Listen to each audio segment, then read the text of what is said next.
गेले 2 दिवस भरपूर चर्चा होत्या।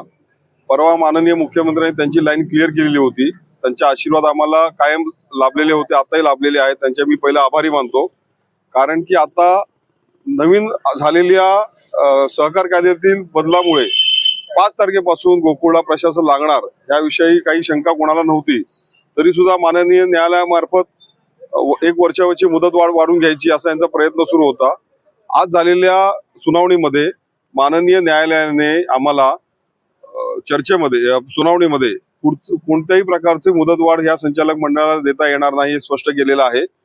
शासनाच्या अधिकाऱ्यांनी 80 दिवस आम्हाला किमान 1320 संस्थांचं अवसायन प्रक्रिया पूर्ण करण्यासाठी किंवा चौकशी हेरिंग जे काय लागेल त्यासाठी लागणार आहे असं सांगितल्यामुळे त्यांनी म्हटलं ह्या 80 दिवस हे आहेतच, पण ही जोपर्यंत प्रक्रिया पूर्ण होत नाही, हे नुसती अवसायन प्रक्रिया पूर्ण होणं हा विषय नाही। याच्यावर मग उद्या अपील येणार, रिव्हिजन होणार, हे सगळी प्रक्रिया त्यामध्ये आहे। त्यामुळे ती किती वेळ चालेल माहित नाही। ती पूर्ण झाल्याशिवाय कोणतीही निवडणूक घेता येणार नाही, त्यांनी स्पष्ट केलेलं आहे। त्यामुळे प्रशासन लागणार, संचालक मंडळाला मुदतवाढ नाहीच आणि अवसायन प्रक्रिया पूर्ण झाल्याशिवाय निवडणुकीच्या इकडे जायचं नाही हे बोलताना त्यांनी सांगितलं, तुम्हाला या गोकुळचा वेस्ट बंगाल करायचा आहे का हा प्रश्न विचारला त्यांनी।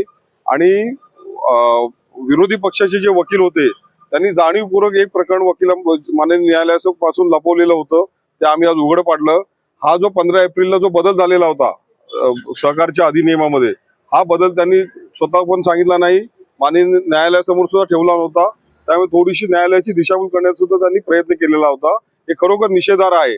आपल्याला संस्था हवी, गोकुळ हवाय म्हणून काय कोणत्या स्तराला जायचं हे याचा विचार आपण केला पाहिजे। जे संचालक मंडळ आहेत त्यांना कुठेही आता संचालक बॉडीवरती ठेवता येणार नाही आणि चांगल्या पारशा 1300 जे आपले सभासद आहेत त्यांचा चौकशी करून त्यांना पण न्याय मिळेल आणि आपल्या हा लढा सर्वसामान्य शेतकरी कुटुंबातून आमच्या दूध डेअरी धारकांचा विजय आहे आणि जनतेचा आशीर्वाद या सर्व घटकाला आपल्या सोबत होता, हा त्यांचा विजय आहे।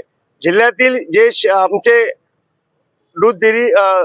दूध डेअरी धारक ह्या सगळ्यांच्या आशीर्वादामुळे हा विजय झालाय आणि ही तर सुरुवात आहे।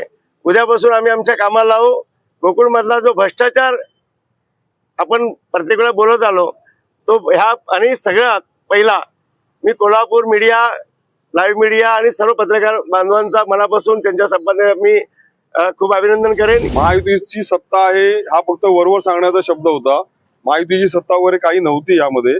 आम्ही जे पाहत होतो चेअरमॅन गोकुळचा होता, महायुतीचा होता, पण तो मुश्रीफांचा मुलगा होता, तो काय महायुतीचा कार्यकर्ता नव्हता। आणि महायुतीची सत्ता असेल तर महायुतीच्या नेत्यांना काय तिथे ट्रीटमेंट मिळत होती आपण पाहत आहोत।